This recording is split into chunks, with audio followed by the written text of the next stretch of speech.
Welcome to my channel. अभी हम लोग पढ़ेंगे ज्योग्राफी हम लोग पढ़े थे उत्तर भारत का विशाल मैदान। ऐसे ज्योग्राफी आपको सुबह 7 बजे हम लाइव पढ़ाते हैं और रात में 8:30 बजे जो भी इंपोर्टेंट क्वेश्चन होता है उसका हम लाइव डिस्कशन करते हैं। बट क्या हुआ कि आज जो हम लोग सुबह लाइव आए थे उसमें नेटवर्क प्रॉब्लम के कारण हम लोग बढ़िया से उसको कंप्लीट नहीं कर पाए थे। 2-3 मतलब कट करके वीडियो बन गया, पार्ट 1, पार्ट 2 और पार्ट 3 बन गया। 20-20 मिनट का अलग अलग वीडियो हो गया, तो उसमें आपको पढ़ने में हो सकता है दिक्कत हो, इसलिए हम इसका कंप्लीटली फुल वीडियो एक साथ बना देते हैं ताकि बाद में आपको कोई तरह का दिक्कत नहीं हो। तो अभी हम लोग पढ़ते भारत का भौतिक स्वरूप। भारत का भौतिक स्वरूप का मतलब भारत के हम लोग का आसपास का एरिया किस तरह से है। उसमें हम भारत के भौतिक स्वरूप में भारत को हम लोग 6 भागों में बांटे थे, जिसमें ऊपरी हिस्सा जो आपका है उत्तर में, ये वाला हिस्सा आपका कहलाता है हिमालय। हिमालय के जस्ट नीचे जो आपका है ये वाला हिस्सा आपका मैदान। मैदान के जस्ट नीचे जो आपका है ये वाला हिस्सा आपका है पठार। पठार के बाद आपका नेक्स्ट जो अगला हिस्सा आपका आता है, ये भारत का नीचे का हिस्सा है। ये हिस्सा जहाँ पे समुद्र स्टार्ट होता है, देखिए इस साइड में अरब सागर है, इस साइड में बंगाल की खाड़ी है और ये नीचे क्या है, हिंद महासागर है। तो ये वाला एरिया जो कहलाता है, ये कहलाता है आपका तट। ये हो गया हिमालय, मैदान, पठार, तट और नदी के बीच में ये भूमि निकल जाता है, उसे कहते हैं द्वीप। और नेक्स्ट एक आपका था मरुस्थल, जिसमें हम लोग हिमालय कंप्लीटली पढ़ चुके हैं। हिमालय जो वीडियो नहीं देखे हैं जाके देख लीजिएगा।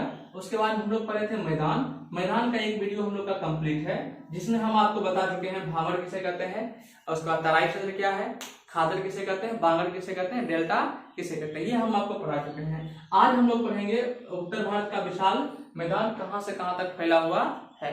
और उत्तर भारत का विशाल मैदान इसलिए कहते हैं कि विशाल का मतलब बहुत बड़ा, और ये उत्तर भारत का विशाल मैदान जो है, ये मैदान जो है 7 लाख वर्ग किलोमीटर में फैला हुआ है, इसलिए इसको कहते हैं उत्तर भारत का विशाल मैदान। और इसकी लंबाई कितनी है, पश्चिम से पूर्व की तरफ 2400 किलोमीटर। कितना है, 2400 किलोमीटर।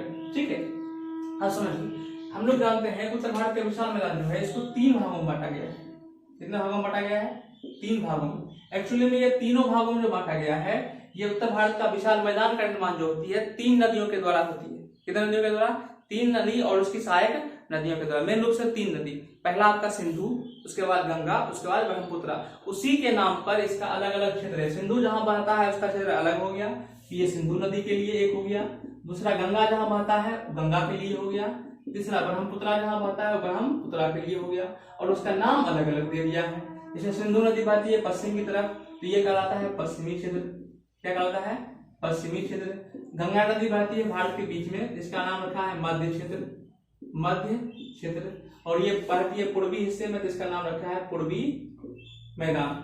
ये आपका हो गया पश्चिमी मैदान, ये मध्य मैदान, ये आपका पूर्वी मैदान।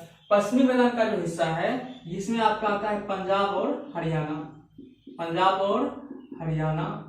और जो आपका गंगा का हिस्सा है वो आपका स्टार्ट होता है दिल्ली से, दिल्ली, उसके बाद यूपी, उसके बाद बिहार, उसके बाद आपका आता है पश्चिम बंगाल। ये वाला एरिया जो है ये आपका गंगा का मैदान है। नेक्स्ट आता है ब्रह्मपुत्र। ब्रह्मपुत्र में आपका आता है असम, असम साइड का जो एरिया है ये ब्रह्मपुत्र में आता है। अब इसको हम लोग अलग अलग पढ़ेंगे, इसको हम लोग अलग अलग पढ़ेंगे। सिंधु नदी के बारे में आप लोग जानते हैं कि सिंधु नदी का मैक्सिमम हिस्सा कहाँ है, पाकिस्तान में बहता है। मैक्सिमम हिस्सा पाकिस्तान में बहता है, तो सिंधु और भारत में भी बहता है और पाकिस्तान में बहता है। इसीलिए दोनों देश उस जल का प्रयोग करते हैं, भारत भी और पाकिस्तान भी। इसीलिए इस नदी के लिए एक समझौता हुआ है जिसे कहते हैं सिंधु जल समझौता। ये हुआ 1960 में। सिंधु जल समझौता में क्या हुआ है, ये बताया गया कि सिंधु नदी का 40% हिस्सा इंडिया यूज करेगा और 60% हिस्सा जो है वो आपका यूज करेगा पाकिस्तान। कौन यूज करेगा, पाकिस्तान। तो अभी हम लोग पहला चैप्टर पढ़ेंगे, हम लोग पश्चिमी मैदान। क्या पढ़ेंगे, पश्चिमी मैदान। तीनों को हम लोग वारे वारे से पढ़ेंगे। पहला है पश्चिमी मैदान, और पश्चिमी मैदान को हम लोग कहते हैं पंजाब का मैदान। क्या कहते हैं, पंजाब का मैदान। क्लियर, पंजाब का मैदान। तो पश्चिमी मैदान को हम लोग कहते हैं पंजाब का मैदान। एक्चुअली इसका नाम पश्चिमी मैदान इसलिए पड़ा है कि ये पश्चिमी हिस्से में, भारत के पश्चिम दिशा में है, इसीलिए इसका नाम रखा है पश्चिमी मैदान। ठीक है, अब देखिए यहाँ सबसे इंपोर्टेंट नदी आपका है, यहाँ सबसे इंपोर्टेंट नदी आपका है, नदी आपका है सिंधु नदी। पश्चिम मैदान का निर्माण किस नदी से हुआ है, सिंधु और उसकी सहायक नदियों से हुआ है। तो सबसे पहले सिंधु नदी का हम लोग जानते हैं उद्गम स्थल कहाँ है, सिंधु नदी का उद्गम स्थल आपका है चाइना में। कहाँ है, चाइना में। चाइना का एक तिब्बत है, तिब्बत में मानसरोवर झील है, जहां पे आपका कैलाश पर्वत है, वहीं से उद्गम स्थल आपका कहाँ किसका है, सिंधु नदी का। सिंधु, यहाँ चाइना में एक नदी है, नदी का नाम क्या है, सिंधु नदी, यहाँ उद्गम स्थल है। ये भारत में कश्मीर होते हुए पाकिस्तान निकल जाता है। कहाँ निकल जाता है? पाकिस्तान। नेक्स्ट इसके बाद आइएगा, इसके बाद एक नदी यहाँ हिमाचल प्रदेश से निकलती है, हिमाचल प्रदेश से निकलती है, और ये नदी आके इस नदी में मिल जाता है। इसका नाम है चिनाव। क्या नाम है? चिनाव नदी। तो चिनाव नदी किसकी सहायक नदी है? चिनाव नदी सिंधु नदी की सहायक नदी है। ठीक है। नेक्स्ट एक नदी यहाँ कश्मीर से आके इसमें मिल जाती है, कश्मीर से आके चिनाव में मिल जाती है। इस नदी का नाम आपका है झेलम। क्या है? झेलम। ठीक है। कहां से निकलती है? कश्मीर से आके इसमें मिल जाती है। नेक्स्ट हिमाचल प्रदेश से ही एक नदी और आके निकलती है, और ये नदी इसमें आके मिल जाती है। इस नदी का नाम है आपका रावी। क्या है? रावी। तो देखिए, सिंधु नदी का सहायक नदी चिनाब, चिनाब नदी का सहायक नदी झेलम और रावी।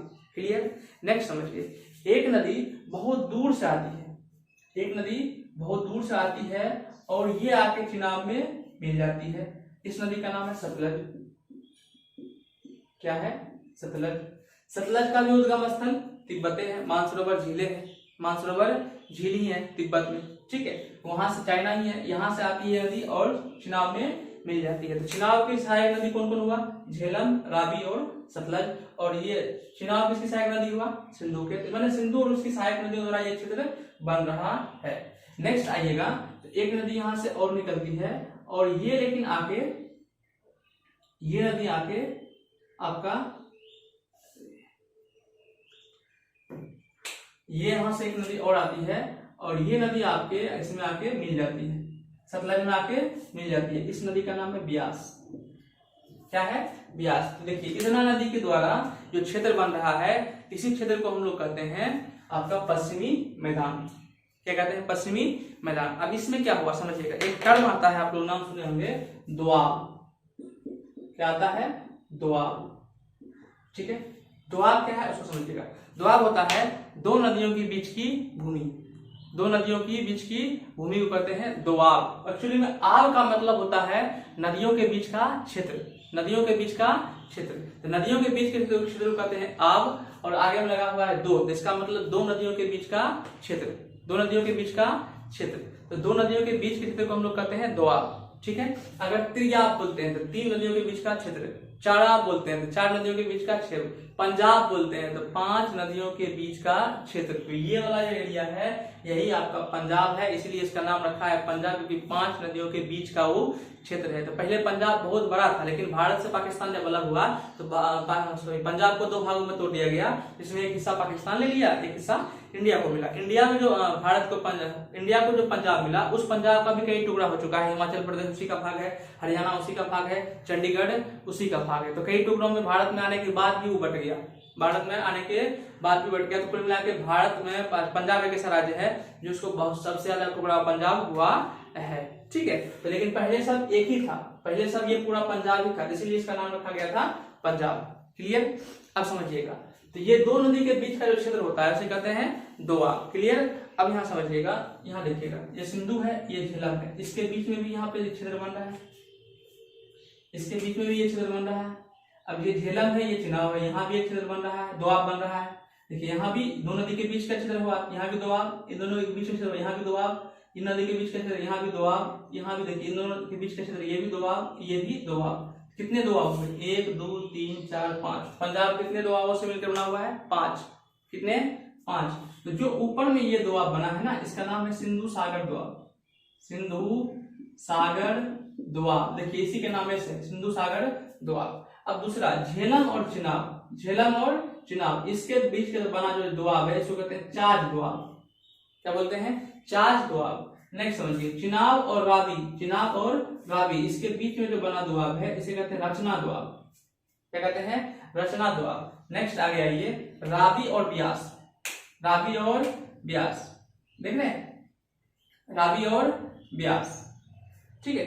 रावी और ब्यास के बीच में बना दोआब कहलाता है बारी दोआब। क्या कहलाता है? बारी दोआब। क्या कहलाता है? बारी दोआब। नेक्स्ट, ब्यास और सतलज के बीच का जो दोआब है ये कहलाता है बिस्त दोआब, बिस्त दोआब। क्लियर?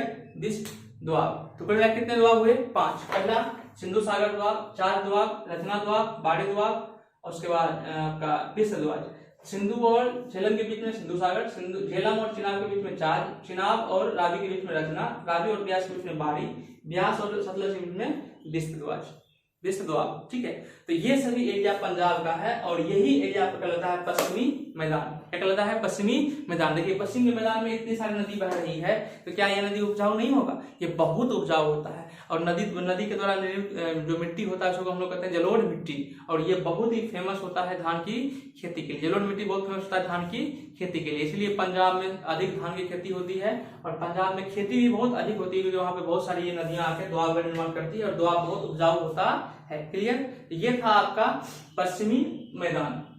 पश्चिमी मैदान, पश्चिमी मैदान कहां से कहां तक वर्तमान में फैला हुआ है?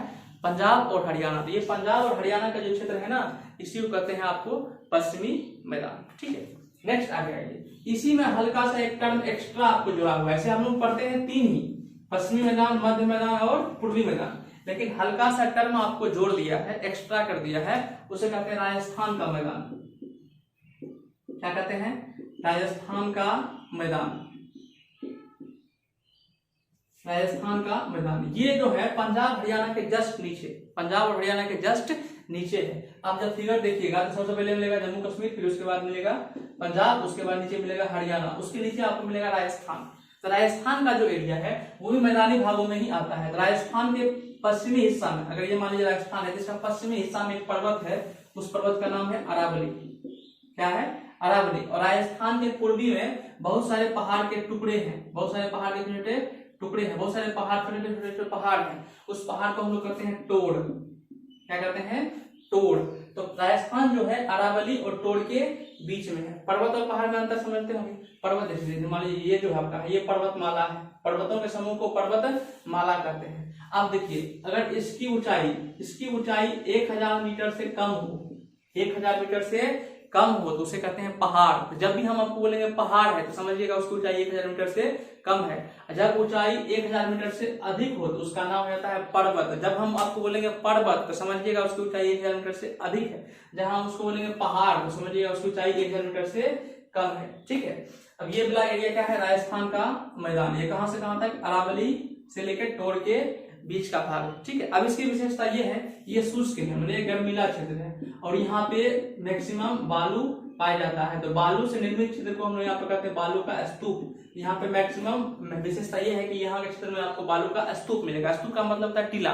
स्तूप का मतलब टीला। जब आंधी तूफान टीले मूल्य में देखते हैं आता है तो इस तरह का बालू का टीला बन जाता है, बालू का टीला बन जाता है, इसी को कहते हैं बालू का स्तूप, बालू का स्तूप।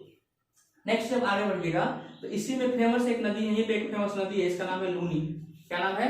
लूनी। ये नदी जो है, जब भारत का नक्शा बनाइएगा तो इस तरह का लास्ट में जो नक्शा बनता है, इस तरह का नक्शा बनता है। तो ये वाला एरिया जो होता है आपका कच्छ है।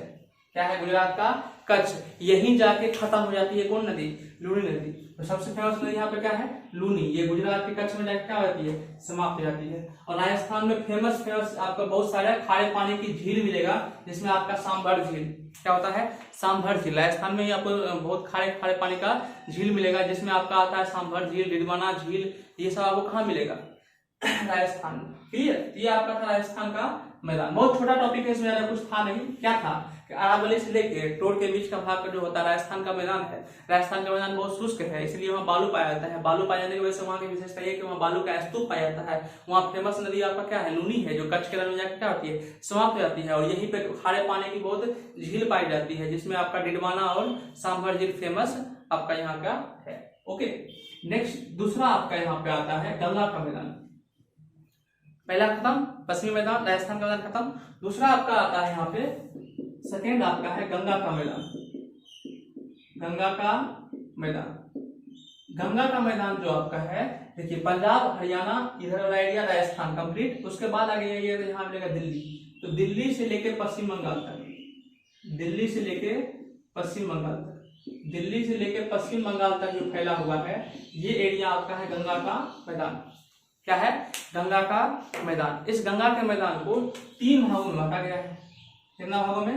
3 भागों में बांटा गया है। सबसे पहले है ऊपरी गंगा का मैदान, दूसरा है मध्य गंगा का मैदान, तीसरा है निचली गंगा का मैदान, तीसरा है निचली गंगा का मैदान। तो जो ऊपरी गंगा का मैदान है ये वाला हिस्सा दिल्ली से लेकर इलाहाबाद तक फैला।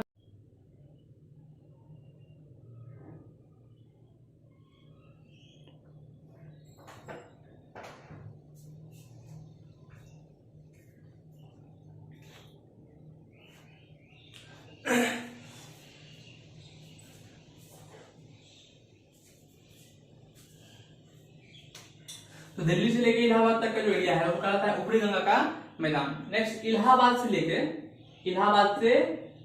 आगे भागलपुर तक, अपना बिहार का भागलपुर है ना, ये वाला एरिया जो कहलाता है ये कहलाता है मध्य गंगा का मैदान। भागलपुर तक एरिया कहलाता है मध्य गंगा का मैदान। फिर भागलपुर से नेक्स्ट पश्चिम बंगाल तक, भागलपुर से पश्चिम बंगाल तक का जो एरिया है ये आपका कहलाता है निचली गंगा का मैदान। ये कहलाता है निचली गंगा का मैदान। तो सबसे पहले ऊपरी गंगा का मैदान कहां से कहां तक, दिल्ली से लेकर इलाहाबाद तक। फिर मध्य गंगा का मैदान इलाहाबाद से भागलपुर तक। फिर भागलपुर से पश्चिम बंगाल तक आपका कहलाता है निचली गंगा का मैदान। जो गंगा नदी है ये लास्ट में पश्चिम बंगाल के नीचे आप लोग जानते हैं बंगाल की खाड़ी है, बंगाल की खाड़ी में जाके गिर जाती है। बंगाल की खाड़ी में जब गिरती है तो जब हम लोग आपको बताए थे जब कोई मुहाना होता है, मुहाना का मतलब नदी का लास्ट पोजीशन, मतलब लास्ट नदी यहाँ खत्म होने वाला था, जो मुहाना होता है तो इसका भी मुहाना बंगाल में ही, पश्चिम बंगाल की खाड़ी है। इधर से एक नदी और आएगी, आपको पता है ये पश्चिम बंगाल के बाद असम की तरफ से एक और नदी और आएगी। इस नदी का नाम क्या है, ब्रह्मपुत्रा। क्या है, ब्रह्मपुत्रा। ये नदी इधर से आएगी और जब ये नदी इधर से आएगी तो ये भी अब लास्ट कहाँ करेगी, बंगाल की खाड़ी में। ये भी बंगाल की खाड़ी में लास्ट करेगी और ये क्या बोलते हैं गंगा भी बंगाल की खाड़ी में लास्ट कर रही है। ये दोनों वहां लास्ट करती है तो वहां बहुत बड़े ये भी डेल्टा बनाएगी, वो भी डेल्टा बनाएगी।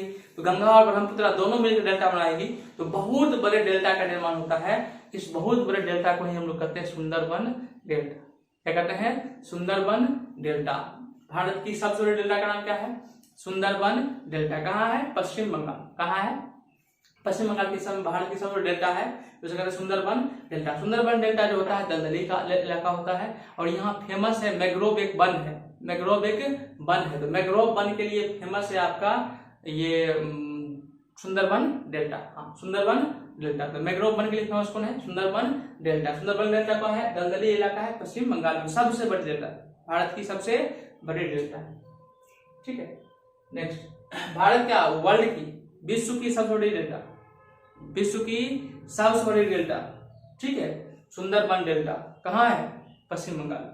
नेक्स्ट आ गया, यहाँ तक कोई दिक्कत नहीं। ये वाला एरिया जो आपका कहलाता है गंगा का मैदान। गंगा का मैदान में क्या होता है, कहाँ से कहाँ तक, दिल्ली से लेके पश्चिम बंगाल तक 3 हिस्सों में बांटा गया है, ऊपरी, मध्य और निचली। ऊपरी कहाँ से कहाँ तक, दिल्ली से इलाहाबाद तक, इलाहाबाद से भागलपुर आपका मध्य, भागलपुर से आपका पश्चिम बंगाल आपका लास्ट हो जाता है, उसे कहते हैं निचली गंगा का मैदान। अगर पूछेंगे दार्जिलिंग किधर है, दार्जिलिंग पश्चिम बंगाल के साइड में, पश्चिम बंगाल में है। पश्चिम बंगाल में इसका मतलब दार्जिलिंग कौन हिस्सा होगा, निचली गंगा का मैदान, निचली गंगा का मैदान। अगर वो बोलेंगे बिहार में, बिहार का इलाका पटना कहाँ का है, वो कौन मैदान है, तो बिहार का इलाका पटना है, मध्य भागलपुर, इलाहाबाद से भागलपुर तक है मध्य गंगा का मैदान। दिल्ली की बात करेंगे तो दिल्ली की साइड की बात करेंगे तो दिल्ली का साइड का जो एरिया होगा कहलाएगा ऊपरी गंगा का मैदान। तो ऊपरी गंगा का मैदान, मध्य गंगा का मैदान, नेक्स्ट लास्ट हमारा होता है निचली गंगा का मैदान। क्लियर। नेक्स्ट इसी में आता है, कभी कभी नदी, गंगा नदी जब बहती है तो उसका जो एरिया होता है वो बहुत पतला रहता है, बहुत पतला रहता है। जब एरिया बहुत पतला रहता है तो उसका एक अलग नाम दे दिया है, उसे हम लोग कहते हैं टाल। क्या कहते हैं, टाल। तो आप लोग नाम सुने होंगे, मोकामा टाल, मोकामा टाल। मोकामा टाल का मतलब वहां का पानी क्या हो जाएगा, पतला हो जाएगा, इसीलिए उसका नाम क्या रखा गया है, मोकामा टाल। तो पहला आपका खत्म हो गया पश्चिमी मैदान, दूसरा राजस्थान का मैदान, नेक्स्ट गंगा का मैदान भी कंप्लीटली खत्म। लास्ट हम लोग का टॉपिक आता है पूर्वी मैदान। तीसरा हमारा क्या है, पूर्वी मैदान। पूर्वी मैदान बोलिए या इसको आप